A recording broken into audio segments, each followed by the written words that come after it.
At 11:47 p.m., my laptop went black, and 3 years of coding vanished with it. My father stood in the doorway, arms crossed, almost smiling. "Women can't code," he said. "Stop embarrassing us." My mother appeared behind him and nodded. "Tech is for real men like your brother. In 12 hours, I was supposed to interview for the job that could finally get me out of their house. They thought they had erased my future with one password and a few clicks, so I let them believe it, because hidden across town was the thing my father never thought a daughter like me could prepare. The kitchen always smelled like cinnamon coffee in the mornings, even when nobody was speaking. I would wipe the counter before opening my laptop, line up my notes beside the chipped blue mug my mother had given me in college, and start working before the rest of the house woke up.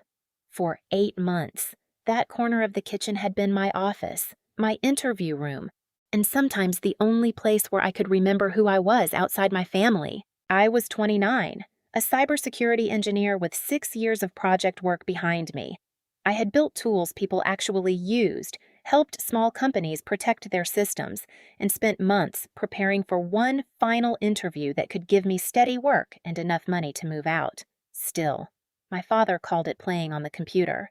My mother, Linda, had needed help after surgery, so I moved back into the house where I grew up. I told myself it was temporary.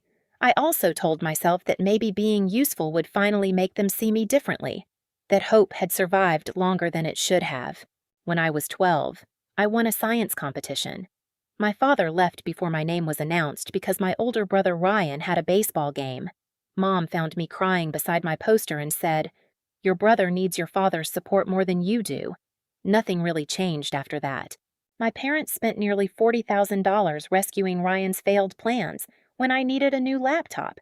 Dad told me successful people invested in themselves when Ryan copied screenshots from one of my projects into his resume. Mom asked me not to embarrass him by making a scene. "He has confidence," Dad said. "You should learn from him." The night before my interview, Mom asked me to review Ryan's resume again. I said no. Dad looked up from the newspaper like I had insulted him. "Family helps family. I've been helping for months." His eyes narrowed, then softened too quickly. "What time is your interview tomorrow?" I should have noticed how carefully he asked. I wrote the time on the calendar stuck to the refrigerator. Beside it sat the small blue backup drive my former professor had given me years earlier. When I turned away, Dad's finger rested on the words, "Final interview." He was smiling. Rain ticked against the kitchen window while I ran through my presentation one last time. Ryan sat at the table pretending to scroll through his phone. Dad had already passed through the hallway 3 times, each time slower than the last. Mom kept opening and closing cabinets without taking anything out. Something felt off. I clicked through my slides, then opened the folder with my live demo. Before I could start it, Ryan's phone lit up beside his coffee. For half a second, I saw one of my project screenshots on his resume. Ryan. He covered the screen too late. "You said you removed that. It's just a screenshot. It's my work." Dad folded his newspaper with sharp, deliberate creases. "You should be flattered your brother sees value in it. He's claiming he built it." "He knows how to present himself," Dad said. "That matters more than sitting alone in a room writing code nobody understands." Mom touched my arm. "Don't start this tonight. You have your interview tomorrow." The way she said it made the words sound less like encouragement and more like a warning. At 10, the internet cut out. I checked the router. The power cord was loose. Dad leaned against the kitchen doorway, probably old wiring. The cord hadn't fallen out by itself. I plugged it back in and returned upstairs. Ryan avoided my eyes when I passed him on the landing. Mom answered too quickly when I asked if Dad had been in my room. Of course not. By 11:47, I was reviewing my final notes when the screen froze. Then it went black. The laptop restarted to an empty desktop. My folders were gone. My portfolio was gone. The presentation I had rebuilt 6 times was gone for one terrible moment. I forgot how to breathe. I opened the project directory. Empty. I checked the trash. Empty. Behind me. The floorboard creaked. Dad stood in the doorway with his arms crossed. "What did you do?" He didn't even pretend to be confused. Women can't code. Joy, he said. Stop embarrassing us. Mom appeared behind him, clutching her robe closed at the neck. Your father is trying to protect you, she said. Tech is for real men like your brother. Ryan stood halfway down the hall, pale and silent. I looked at Mom. You knew. She looked past me at the dark screen. We knew you wouldn't listen. Dad smiled like he had finally corrected a problem. I wanted to scream. Instead, I reached behind the laptop and pulled the power cord. Then I stopped touching anything. Dad's smile faded. I slid the computer into my bag, locked the zipper, and picked up my phone. They thought I had nothing left, but they had only erased the copy I let them see. I set the laptop bag on the floor and wrote the time on a sticky note, 11:52 p.m. Then I taped it across the zipper. Dad laughed from the hallway. What is that supposed to do? I didn't answer. I changed every password I could reach from my phone, signed out of old sessions, and turned on extra security for the accounts that mattered. My hands still shook, but now they had a job. A message from Dad appeared before I finished. Maybe losing those files will finally teach you to listen. I took a screenshot. Then I called Emily. She answered on the second ring. Joy, I need the backup laptop. There was a pause, not the confused kind, the kind people make when they already know something terrible has happened. I'm coming. I packed my identification, a change of clothes, the folder with my certificates, and the small framed photo of me holding my first science trophy. Mom watched from the bottom of the stairs. You're being dramatic, she said. I looked at the girl in that old photo. 12 years old, smiling toward an empty chair where my father should have been. No, I said. I'm finally being careful. Emily met me at an all-night diner in Seattle. Rain shone across the parking lot, turning the pavement into black glass. Inside, the air smelled like burnt coffee and syrup. She slid into the booth across from me and placed a canvas bag on the table. My backup laptop was inside. So was the small blue drive. For a second, I couldn't touch either one. What if it's gone there too? I whispered. Emily reached across the table. Then we deal with what's gone. But first, we check what's still yours. I opened the laptop. The login screen appeared, then my folders. My portfolio loaded first. After that came my project demonstrations, recommendation letters, work history, and screenshots showing when each piece had been created. The tools I had built were still running. The records were still there. Dad had erased one machine. He had not erased 6 years of my life. I pressed both hands over my mouth and cried so quietly the waitress pretended not to notice.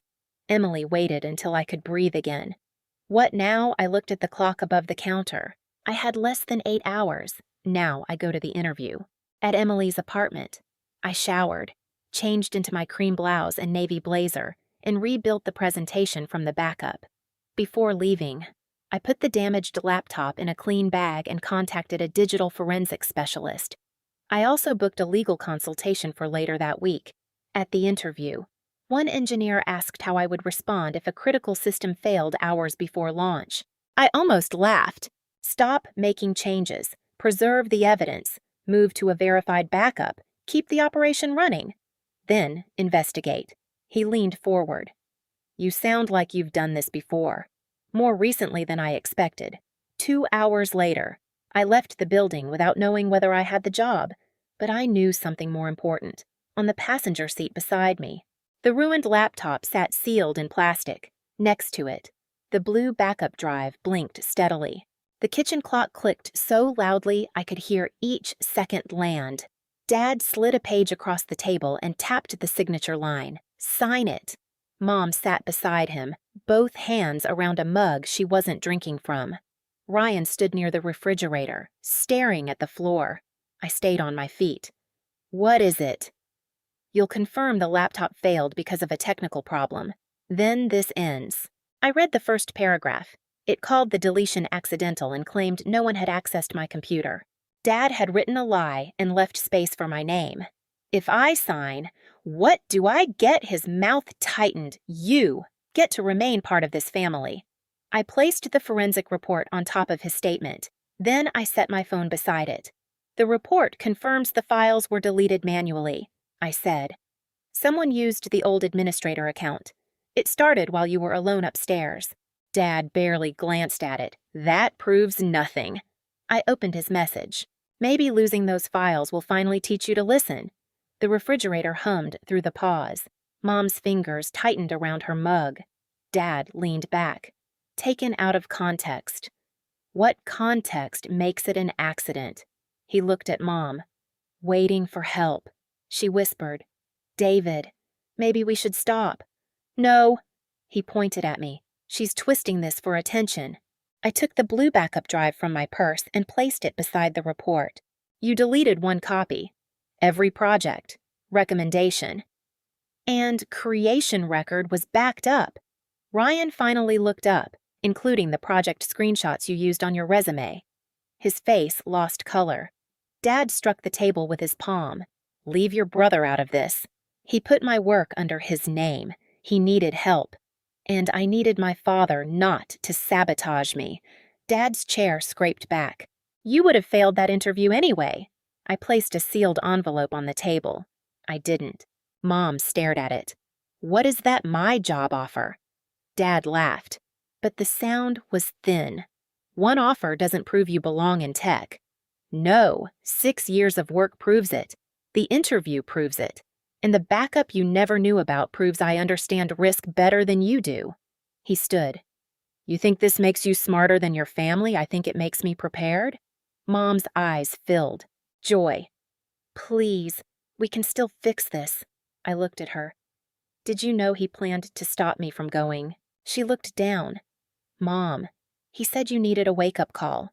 I turned to Ryan. And you. He rubbed his mouth. I heard him say he'd teach you a lesson. I didn't think he meant this. You didn't ask. He had no answer. Dad faced me again. You're humiliating your brother. You've always made everything a competition. There it was. Not concern, fear. You didn't delete my portfolio because you thought I'd fail. I said. You deleted it because you were afraid I wouldn't. His face changed. For the first time. He looked exposed. I slid one final document across the table. My attorney's letter. $5,000 for the laptop, the forensic exam, and direct costs. Resolve it in writing, or we use the civil process. Mom gasped. You do that to your own father. He did this to his own daughter. Dad stared at the letter, the envelope, then the blue drive. You walk out that door. Don't come back. I placed the house key on his unsigned statement. I already signed a lease. His voice dropped. You'll regret choosing strangers over family. I picked up my suitcase. No, I regret how long I kept choosing people who needed me to fail. The key lay between the forensic report and the lie he wanted me to sign. Then I closed the front door behind me. My new apartment had one sound I had never noticed before. Nothing. No footsteps pausing outside my door. No cabinet slammed because I had said no. No voice asking why I was still wasting time on computer stuff.